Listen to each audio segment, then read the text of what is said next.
حاضرین اکرام، دور حاضر میں ہر انسان اپنی زندگی میں بہت سارے مسائل سے گزر رہا ہے اور مختلف جگہوں اور طریقوں میں ان کا حل تلاش کر رہا ہے، جبکہ اللہ رب العالمین نے ان تمام مسائل کا حل قرآن مجید میں بیان فرما دیا ہے، جس کی کچھ جھلکیاں ہم تمام آپ کے سامنے پوڈ کاسٹ کی شکل میں پیش کرنے جا رہی ہیں۔ میرا سوال یہ ہے کہ دور حاضر میں والدین کی نافرمانی اور ان کے ساتھ برا سلوک ہمارے معاشرے میں بڑھتا جا رہا ہے، اس کے بارے میں قرآن مجید کیا حکم دیتا ہے؟ جی بالکل، اس کے جواب میں سورہ بنی اسرائیل آیت نمبر 23 میں اللہ تعالیٰ کا ارشاد ہے، اعوذ باللہ من الشیطان الرجیم، بسم اللہ الرحمن الرحیم، وَقَضَى رَبُّكَ أَلَّا تَعْبُدُوا إِلَّا إِيَّاهُ وَبِالْوَالِدَيْنِ إِحْسَانًا إِمَّا يَبْلُغَنَّ عِندَكَ الْكِبَرَ أَحَدُهُمَا أَوْ كِلَاهُمَا فَلَا تَقُل لَّهُمَا أُفٍّ وَلَا تَنْهَرْهُمَا وَقُل لَّهُمَا قَوْلًا كَرِيمًا، جس کا ترجمہ یہ ہے کہ تمہارے رب نے فیصلہ کر دیا ہے کہ اس کے ساتھ کسی اور کی عبادت نہ کی جائے اور والدین کے ساتھ حسن سلوک کیا جائے، اور اگر ان میں سے کوئی ایک یا دونوں بڑھاپے کو پہنچے تو انہیں اف تک نہ کہا جائے، نہ انہیں جھڑکا جائے اور ان سے نرمی سے بات کی جائے۔ اگلی آیت میں اللہ تعالیٰ فرماتا ہے، وَاخْفِضْ لَهُمَا جَنَاحَ الذُّلِّ مِنَ الرَّحْمَةِ وَقُل رَّبِّ ارْحَمْهُمَا كَمَا رَبَّيَانِي صَغِيرًا، جس کا ترجمہ یہ ہے کہ ان کے ساتھ اچھا سلوک کیا جائے، عاجزی سے پیش آیا جائے اور اپنے رب سے یہ دعا کی جائے کہ اے اللہ ان دونوں پر رحم فرما جیسے انہوں نے بچپن میں مجھ پر رحم کیا ہے، یعنی بچپن میں محبت اور شفقت سے پالا ہے۔ تو اس سے ہمیں یہ بات معلوم ہوتی ہے کہ ہمیں والدین کی نافرمانی کرنے اور ان کے ساتھ برا سلوک کرنے سے بچے رہنا چاہیے اور ان کی خدمت کو اپنی سعادت سمجھ کر انجام دینی چاہیے۔ آج کل بڑے مسائل میں سے ایک مسئلہ یہ بھی ہے کہ ایک طرف شادیوں اور دوسرے رسومات میں بیجا اور فضول خرچ بڑھ رہے ہیں، وہیں دوسری طرف انہی کے رشتہ دار یتیم اور مسکین 2 وقت کی روٹی کے لیے ترس رہے ہیں۔ اس بارے میں قرآن ہمیں کیا تعلیم دیتا ہے؟ قرآن میں اس مسئلے کے حل کے لیے سورہ بنی اسرائیل آیت نمبر 26 میں تعلیم دی گئی ہے، اعوذ باللہ من الشیطان الرجیم، وآت ذا القربى حقه والمسكين وابن السبيل ولا تبذر تبذيرا۔ اس کا ترجمہ یہ ہے کہ اپنے قرابت داروں یعنی رشتہ داروں،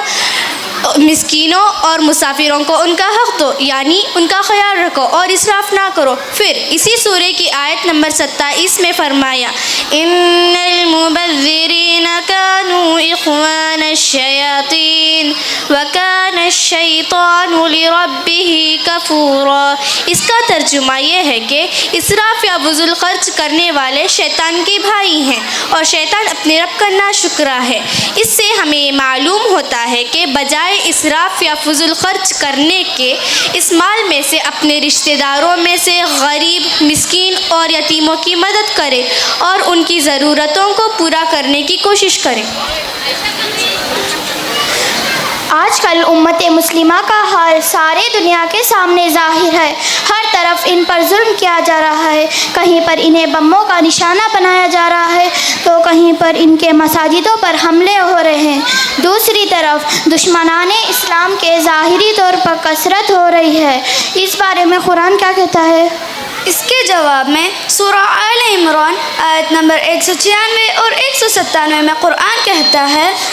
اعوذ باللہ من الشیطان الرجیم،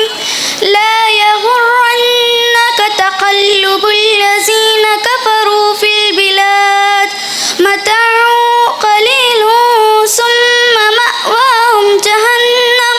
وبئس المہاد، جس کا ترجمہ یہ ہے کہ کفار کی ظاہری کثرت آپ کو دھوکے میں نہ ڈالے، بے شک ان کا ساز و سامان یعنی دنیاوی زندگی بہت تھوڑی ہے، پھر ان کا ٹھکانہ جہنم ہے اور وہ بہت برا ٹھکانہ ہے۔ اس سے ہمیں یہ معلوم ہوتا ہے کہ ہم دشمنان اسلام کی کثرت پر خوف زدہ نہ ہوں اور ظلم پر دل برداشتہ نہ ہوں، بلکہ اللہ پر یقین اور صبر کے ساتھ کام لیں، کیونکہ آخرکار ان کا ٹھکانہ ہمیشہ ہمیش کی جہنم ہے۔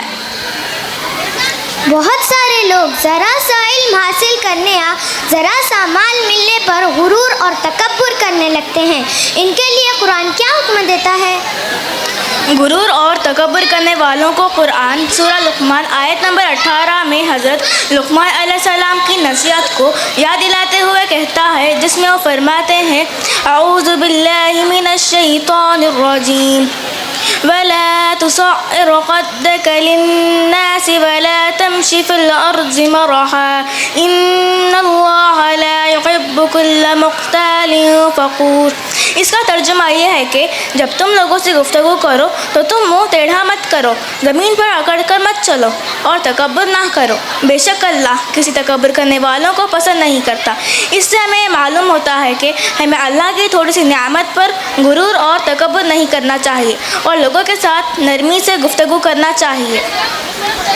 آج کل لوگ بڑی بڑی عمارتیں بنانے اور زیادہ سے زیادہ مال کمانے میں ایک دوسرے کے ساتھ فخر سے مقابلہ کرتے ہیں، اس بارے میں قرآن کیا کہتا ہے؟ ایسے لوگوں کے بارے میں قرآن سورہ تکاثر آیت نمبر 1 اور 2 میں یہ کہتا ہے، اعوذ باللہ من الشیطان الرجیم الہاکم التکاثر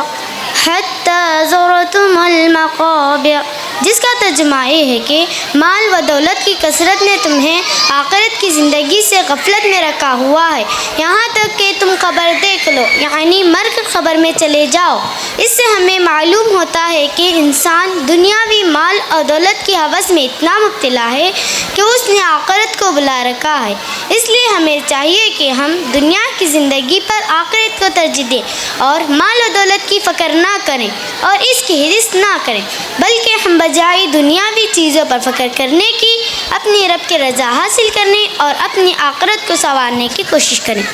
معزز حاضرین، جیسا کہ اس پوڈ کاسٹ کے ذریعے سے آپ نے جانا کہ جتنے بھی روزمرہ کی زندگی کے مسائل ہیں، چاہے وہ معاشرتی، سماجی، اخلاقی، معاملاتی یا عبادیاتی مسائل ہوں، ان تمام کا حل اللہ تعالیٰ نے قرآن مجید میں ہی رکھا ہے۔ خیر، اللہ سے دعا ہے کہ اللہ ہمیں قرآن کو سمجھنے اور اس کے ذریعے سے اپنے مسائل حل کرنے کی توفیق عطا فرمائے۔ آمین۔ والسلام علیکم ورحمۃ اللہ وبرکاتہ۔